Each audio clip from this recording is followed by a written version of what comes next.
Ba'da subuh jangan tidur.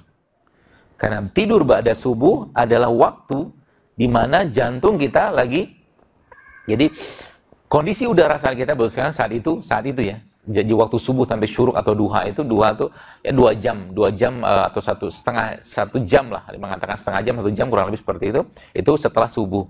Itu jangan tidur waktu itu.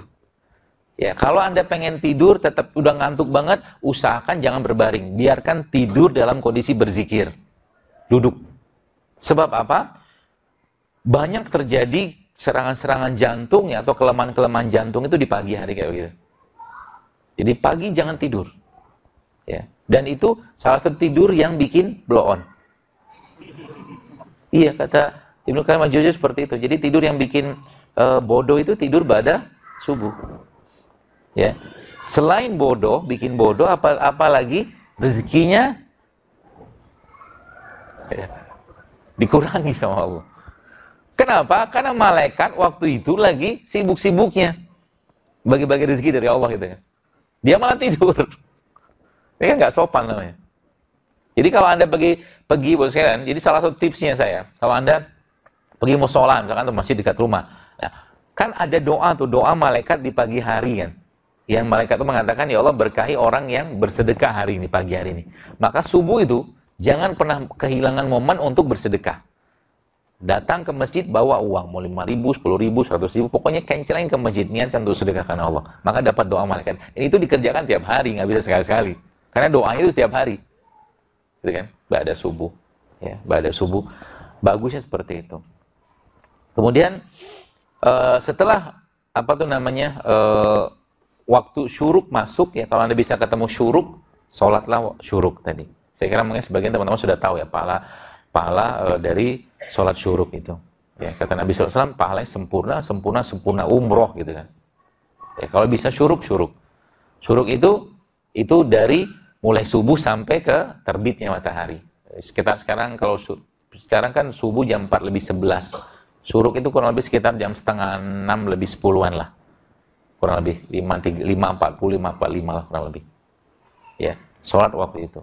Nanti habis itu apa yang dikerjakan? Jadi dari mulai subuh itu sampai ke syuruk ngapain? Kalau nggak zikir pagi, baca Quran. Zikir pagi itu bos sekalian. Zikir yang luar biasa, yang disebutkan bahwa para ulama, saya baca di beberapa kisah-kisah itu, subhanallah, itu yang menyebabkan umat Islam waktu dipimpin oleh Sa'ad bin Abi Waqqas itu bisa memenangkan istana Makkah itu salah satunya karena zikir pagi mereka yang luar biasa. Zikir pagi. Maka jangan pernah kehilangan momen zikir pagi itu.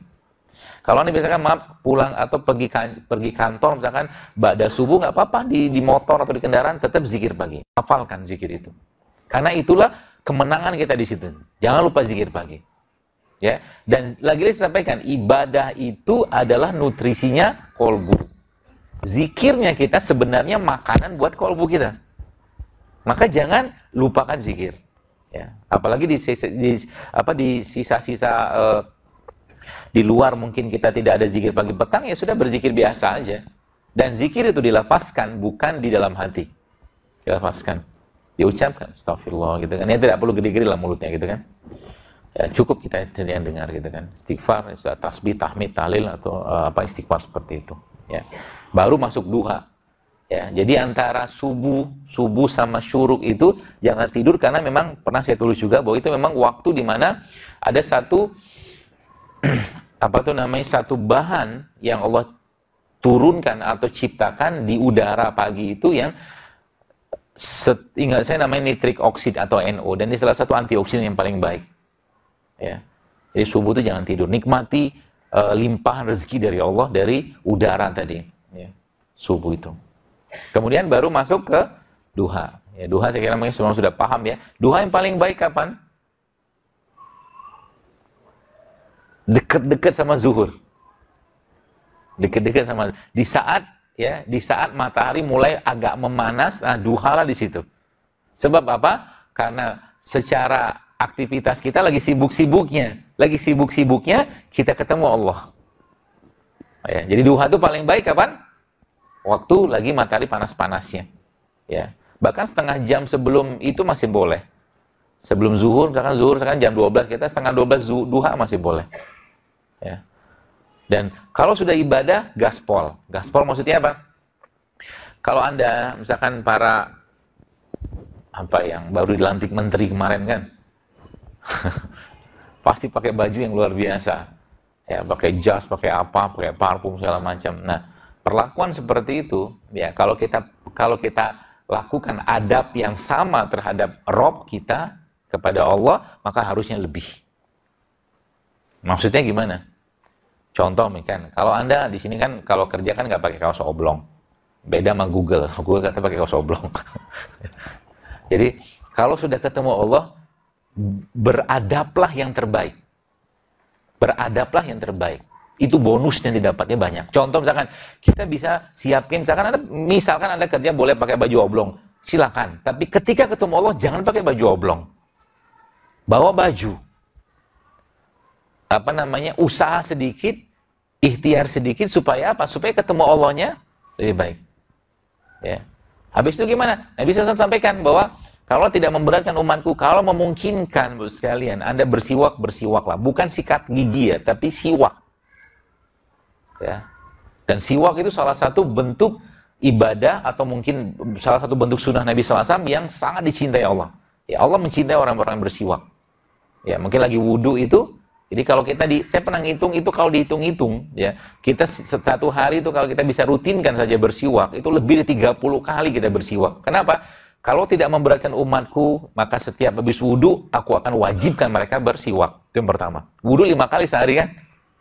Kalau tidak memberatkan umatku, maka setiap mau sholat, aku wajibkan mereka bersiwak. 5 kali, 10 kali udah. Ini belum termasuk sholat sunnah loh. Belum termasuk sholat sunnah. Setiap mau sholat siwak, setiap mau sholat siwak. Ya, itu siwak. Dan siwak itu merupakan salah satu sunnah kenabian. Ya, sunnah Nabi. Ya, di samping ada siwak, kemudian cukur kumis, cukur bulu kemaluan, berbekam, sama wangi-wangian. Itu sunnah itu. Ya, jadi kalau Bapak Ibu, teman-teman sekalian di tas Anda, ya terutama yang ikhwan ya, kalau bisa tuh minimal ada 2 produk tadi tuh. Kalau nggak siwak, parfum. Mau ketemu Allah, siwakan dulu. Parfuman dulu. Wangi-wangi dulu. Karena malaikat suka dengan wangi-wangian. Ya, seperti itu. Masuk kita sampai ke siang. Ya. Masuk siang di duha, aktivitas Nabi SAW seperti itu. Lalu siang ada namanya qailullah. Qailullah ini kalau kita, Bapak Ibu, teman-teman baca, di penelitiannya namanya power nap. Power nap itu tidur berkualitas. Ada yang mengatakan sebelum zuhur, ada yang mengatakan sudah zuhur. Tapi kalau kuliah dua-duanya bagus. Ya, kalau misalkan zuhur setengah 12 atau jam 12, maka setengah 12 tidur sebentar. Tidur sebentar. Atau nanti ba'da zuhur juga tidur. Jadi, kalau kita lihat memang tadi tidur itu adalah proses mengistirahatkan enzim badan kita. Tidur.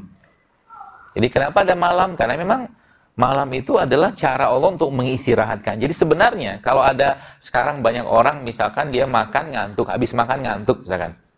Ya, habis makan mengantuk. Penyebabnya apa?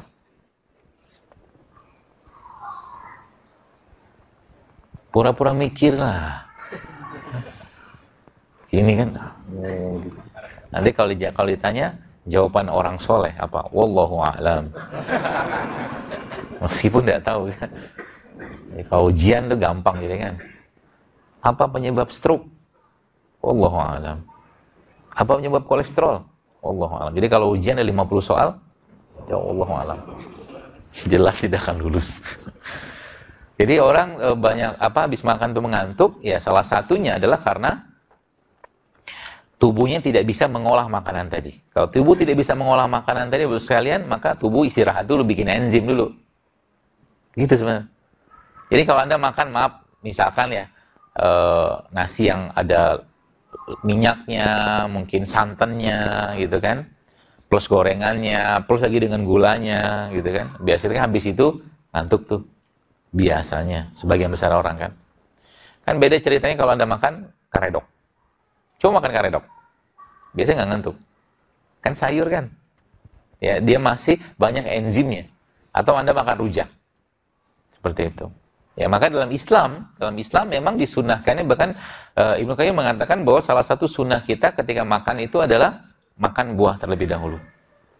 Jadi makan buah itu sebelum makan. Sederhana loh, tapi itu efeknya luar biasa. Ya, makan buah. Kemarin ada tempat teman ada yang tanya, dokter bagaimana cara makan coto? Coto Makassar enak kan? Ya, kalau yang suka biasanya suka makan itu. Gampang saya bilang. Kalau Anda makan coto, itu kan dikasih jeruk nipis. Satu mangkok tuh kan. Terus Anda minta air lah 2-3 gelas. Nanti jeruk nipisnya dimasukin situ, diperes. Minum segelas, 2 gelas, 3 gelas. Kenyang kan, nah pulang habis itu. Cara makan coto yang baik gitu ya. Sama juga kalau makan nasi padang. Ya. Bawa buah dari rumah yang banyak. Air putih gitu kan. Makan buah dulu di situ. Agak banyak makan buahnya. Nah, agak kenyang sedikit pulang. Nasi padang yang dibeli kasih ke orang. Gitu. Gak apa-apa makan nasi padang ya, silakan aja. Asal Anda kalori keluarnya sama. Itu aja sebenarnya. Ya bukan salah makanannya, sebenarnya masalahnya adalah sekarang kita makan tapi yang keluar kalorinya nggak ada gitu. Jogging jarang, olahraga jarang, naik tangga jarang. Ya, saya kira mungkin kalau teman-teman yang ngantor di lantai 5 gitu ya. Kalau misalkan saya ngantor di sini lantai 5, kemungkinan biasanya saya akan naik tangga tiap hari. Kecuali tanggal 20, lantai 20 nggak apa. Habis waktu nanti. Karena itu cara paling baik untuk bakar kalori naik tangga itu. Apalagi naik tangganya ngatur napas. Keren itu. Kalau nggak bisa naik tangga ngatur napas, maka jalannya ngatur napas. Ada tuh. Jadi jalan itu, jadi dia setiap berapa menit kita bernafas. Napas biasa. Nanti berapa detik kita tahan. Tanpa sadar, jalan kayak begitu tuh akan menguatkan massa otot kita. Karena kondisi hipoksia pada otak, ya, kondisi hipoksia pada otak itu akan memunculkan growth hormone tadi. Kalau growth hormone muncul, Anda seperti orang binaraga. Gitu. Jadi lagi jalan itu, atur nafasnya. 2 menit, yang jalan, habis itu tarik nafas, henti nafas. Henti nafas, maksudnya Anda tahan nafas, maaf. Jalan dalam kondisi tidak ada nafas. Terus habis itu, ya itu tidak lama, paling 30 detik. Ya. Habis itu balik deh. Jadi Anda mulai ngatur nafas. Nanti apa yang terjadi lama-lama, nanti baca Qur'annya enak. Bisa panjang baca Qur'an. Gitu. Jadi itu secara seperti itu. Baik, jadi siang kemudian masuk lagi. Ada waktu yang kita nggak boleh tidur. Ada waktu yang kita nggak boleh tidur. Antara tadi, asar sama maghrib. Jangan tidur waktu itu. Karena itu tidur juga yang tidak baik, yang memang dilarang oleh Nabi SAW. Ya, secara organ juga tidak baik. Tidur di waktu asar ke